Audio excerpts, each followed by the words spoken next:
multi-steppers, the year is almost up. 2017 is drawing to its close, but there's one more video that I had to share with you before 2018 comes our way, and that is the top 15 EPs of 2017. In this video I'm going to be talking about the choices in this list in a much more thematic and conceptual way and not in too much detail. Otherwise this video really would go on forever. And yeah, check out my new frames. Pretty neat. Yeah, got them for Crimbo. So yeah, there's a new look for your old naughty stepper. As with the singles and remixes of 2017 videos, I will not be including one artist more than once in this list. Whilst there are some artists that released 2 EPs that I liked this year, they can only have one, I'm afraid. I'm gonna have to be that really cruel guy. And similarly to the previous yearly favourites videos, I have a reserve list, which is only a couple this time. And this is for EPs that I enjoyed a lot, but that weren't quite good enough, I felt, to get into my favourites list. So yeah, let's launch straight into it. And the first in the reserve list that I will be talking about is the collaborative EP between Midnight Tyrannosaurus and Kadaver, entitled Kadaversaurus. This is a particularly demonic, ghastly and ravenous death step sort of EP with a fantastic orc theme running through it. I think it's hilarious and it lends a nice character to the EP as a whole. And whilst all the takes on this original in the remixes are quite similar, I like the consistency that runs through this EP and that they're very much adhering to the original idea but just putting their own small spin on it. Ha ha!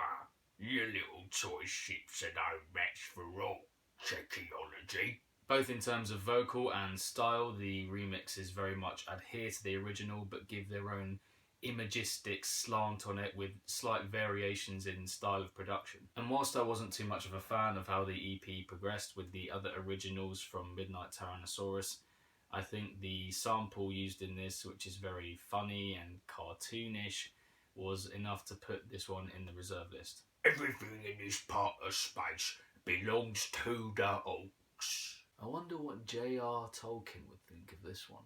Moving on to the second and final EP in this reserve list, and it is Substance with Samurai. This is an EP that possesses a lot of variation in its sound and a lot of diversity in its ideas, but that isn't really refined enough in terms of its production quality and its chemistry between those ideas. It delves into several genres and has a lot of catchy moments and parts of impact, but it doesn't quite feel together enough as a project, in my opinion. Having said that, there's definitely a lot to take from this one. It's quite ambitious and wide-reaching in the amount of experimentation there is within the different genres that he explores.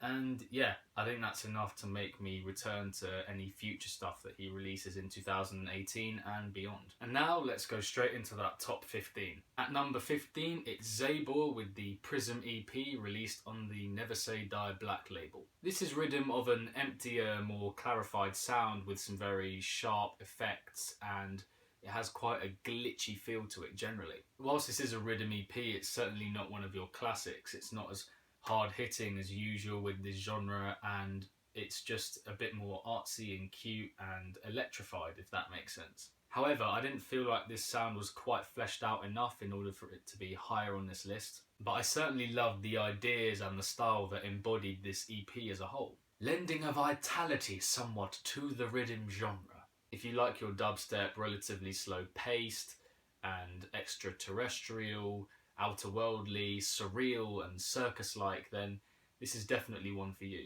And I'd say my favourite is probably the Foul VIP, which comes at the culmination of this EP for its stop-start nature, which really keeps the listener on their feet. At number 14, we have Dustycloud with his Auspex EP released on Confession. This is a very solid dark house EP which possesses a gamut of very underground sounds. Spliced within this EP are some very haunting vocal samples that complement this moody music very well. And within each song, I'd say there's a nice mix of emotions, some lighter bits amidst the low-hanging fog. And there's a real draw with each track. They're extremely magnetizing to listen to. And this is very much like Comfort House. I mean, it lulls you in, makes you feel warm and really hits you where it's good. And beyond that, there's not much else to say really. My favourite track from this thing was probably Bold, which comes at the end of the EP. And if you want to check out my thoughts on that one, then head to the top 20 singles video of 2017, where it was in my reserve list. At number 13, we have the Levitate and McEntire collaboration EP entitled Omni, which came out on The Block Society. This is a more subtle attempt at the trap style genre, where the chemistry between rapper and producer is spot on throughout. And it's certainly been a while since I've heard a rapper-producer combination as good as this one across several tracks. It certainly reminded me of the old days of Omar Lynx and Zed's Dead. And if you love that sort of spooky, hard-hitting, eerie trap, then this one is definitely for you. There are some parts of this EP I feel that don't quite hit the mark through not paying enough attention to what has preceded it, but with songs that are as unstructured as these naturally, it's bound to leave some grey areas of interpretation, which is absolutely fine. I love those experimental approaches to dark electronic music, really, I do. And it's that reason mainly which puts this EP where it is on this list amongst the hundreds that I've listened to over the course of this year. And I'm really hoping that these two produce more music together in the future because, as I said, the chemistry it's real strong here. My favourite track in this EP is probably War Ready, which is the first one, because it sets a real precedent for the EP as a whole and really lets the listener know what they're in for. At number 12 we have the Glitter Soda EP Interlude, and whilst I could not tell you which record label this one was signed to, I can tell you that it was released on 1st December, and so in such a short space of time it's left a real impact on me. It's one of those digital sounding EPs, very much taking after dubstep legend Must Die.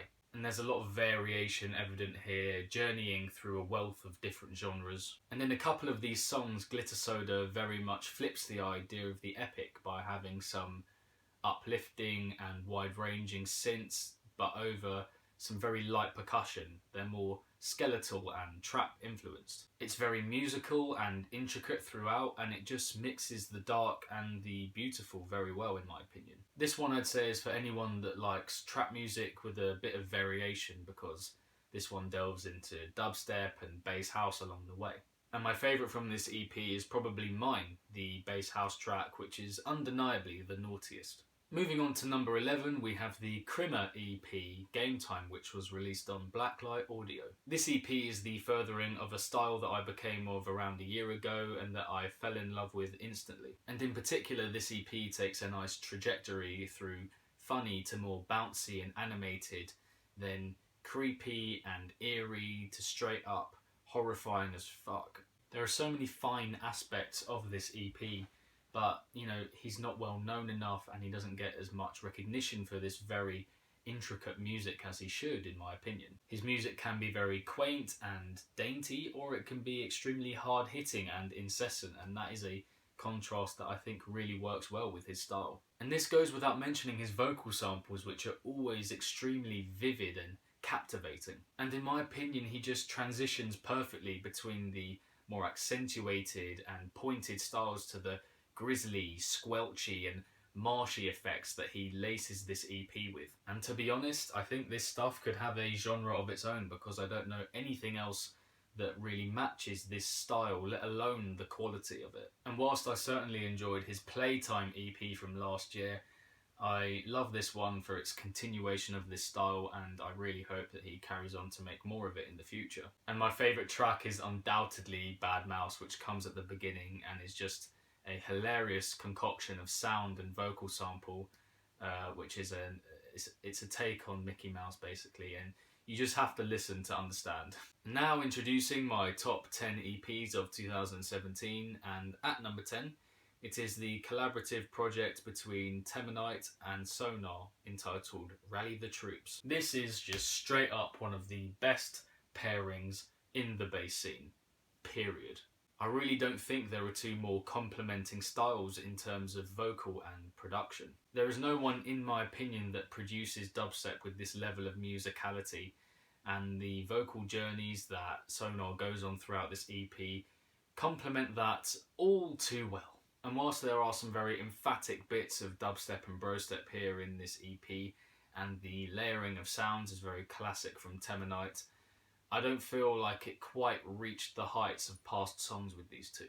But once again, it's the furthering of a certain style, and if you like that style and aren't too pernickety with the specific details of each song, then this is certainly a good one to go for. This EP is just another example of vocalist and producer relying on each other's strengths a lot and in the best way possible. And my favourite track from this EP was definitely Surface Tension.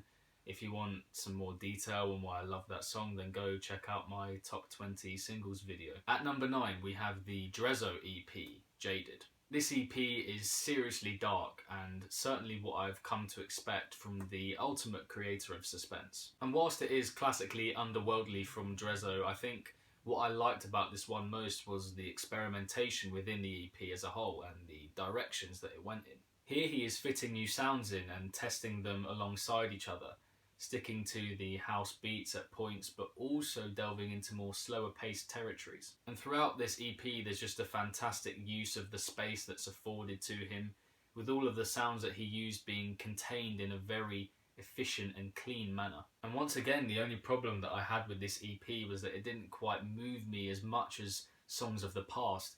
That doesn't mean to say that I didn't love it, it's just that he's set such a high standard now that, you know, even if it's slightly off the mark, then it's not going to be as high as I think it should be. And my favourite track from this EP was definitely the title one, which I loved for the way it incorporated all of his bigger room sounds from his house beats into a more slower mid-tempo structure. If you really like your music as dark as anything, then I couldn't recommend Drezo enough. At number 8, we have the Malignant EP from Mastodon, which was released on Never Say Die's Black label. This is another artist whose style is very distinctive. It's of the more industrial, factory-made, machine-like type. And his music to me very much seems like a constant battle against the more bubbly, modern-seeming bro-step style. And it's old-fashioned in another sense in that it seems to incorporate a lot of prehistoric samples and ideas into his music. And yeah, I mean, dinosaur stuff. All of his songs seem to depict some sort of scene of ruin and destruction, all interspersed with vocal snippets that want to give it that element of hope and life, but which are quelled instantly. And also littered within this EP are some very intriguing and enticing moments of musicality which I hadn't been too aware of in Mastodon's music before, but which really work. Not to mention the dabbling here and there into the heavy metal genre to make it that little bit more gnarly. Once again, this is another fantastic furthering of a particular style, and I was just really happy above all else that he was getting the recognition from a label as big as Never Say Die. And for me, my favourite song from this EP was definitely RIP, which I found to be the best mix of all of the aforementioned attributes. And for more analysis of Mastodon, if needed, go and check out my review of his single with Too Vain entitled Doomsday, which I placed quite high in my top singles of 2017. At number 7 we have Whipped Cream's EP Persistence, which was released on Owsla. Now I have to admit I hadn't heard much of Whipped Cream before this EP, but her sound is a very full and weighty and meaty one. In spite of that gravitas in delivery, it still possesses that quite gritty, gravelly, almost crackly sound that lends it that extra bit of animation. And there are a lovely array of chord progressions here that permeate this EP as a whole and create that really nice bit of contrast between that grisly side and the more blissful aspect of it.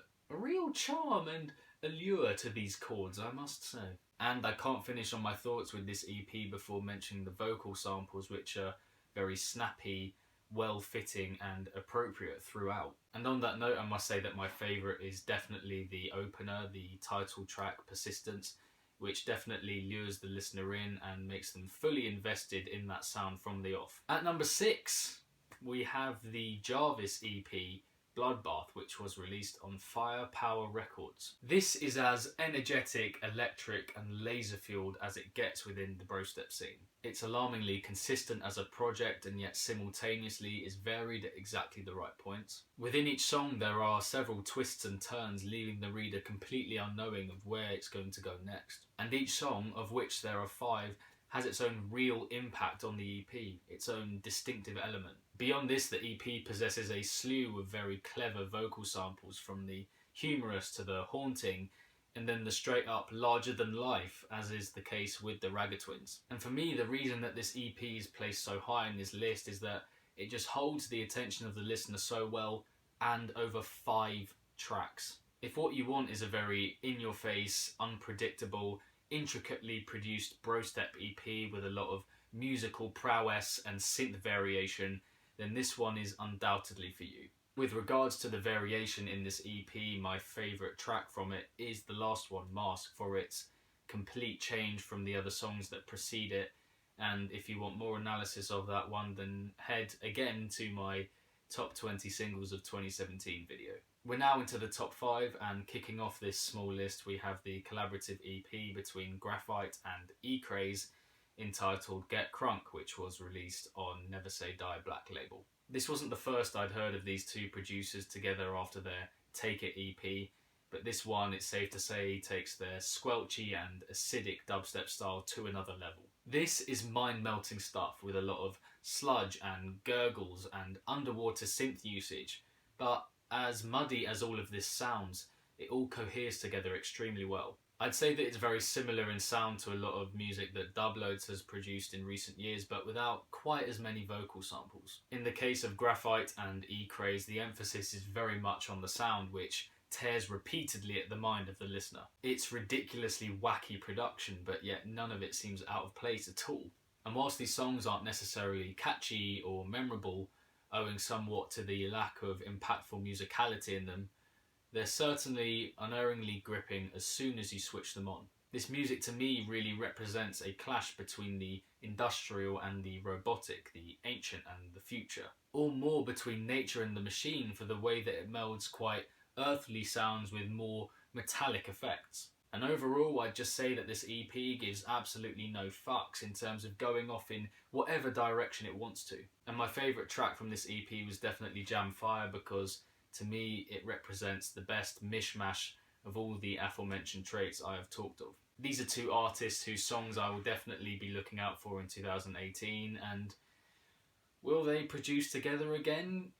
Who knows? Moving on to number 4, and this is someone whose Chemistry EP of 2016 was undeniably my favourite of that year, and it is Virtual Riot with his Throwback EP. At 7 songs, this is the longest EP in this list, and it is solely by one artist. And as I go into a bit of detail here, just keep that thought in your head whilst I'm giving my opinions on this thing as a whole. Because having 7 tracks in an EP is crazy. This is proper animation music, a real blend of chords and musicality and positive feeling, but that isn't to say that it doesn't have its darker tones. Yet even though the EP possesses these very brooding elements, I don't think it ever quite reaches the rapacious heights of Virtual Riot's previous expertise. And it is this lack of real naughtiness to these tracks that somewhat stops it, in my opinion, from being placed higher in this list. Having said that, all 7 of these songs are expertly put together. I mean,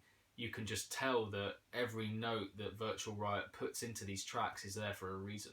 And honestly, I would be the last person to ignore the ridiculous levels of sound design evident in this EP from Virtual Riot, and I really respect the way that he has returned to a past, more playful style of production. But whilst it is more beautiful, this means as a collection that it is less heavy, and this is the sort of stuff that I prefer from the German producer. Each song has its very unforgettable moments, but I just prefer his more visceral and unrelenting approach to sound design. And don't get me wrong, this is a really good EP, it's just not quite at the top for me.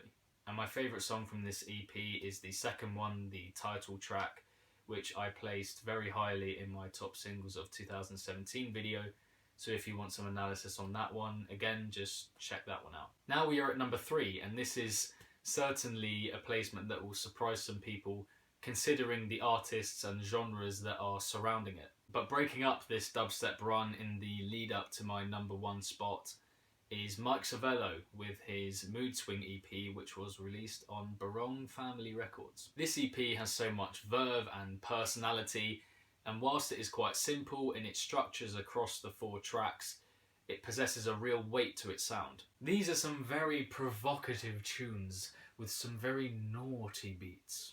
It's undoubtedly eccentric and unconventional in its delivery, but this is what attracted me to it. It's just freakish in the best way possible. It's tribal, it's jungly, it's animalistic, it's just so alive and vibrant in its production. And from track 1 through to track 4 it goes on a real journey, from the humorous, then to the cheeky, to the festival, and then the reflective with the final track.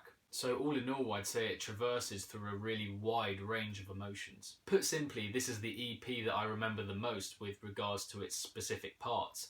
It's the catchiest, and for me it has the most reliable pull of any EP that I listened to this year. And my favourite track is the fantastically hilarious Confessions, which I talked about again in my top singles of 2017 video.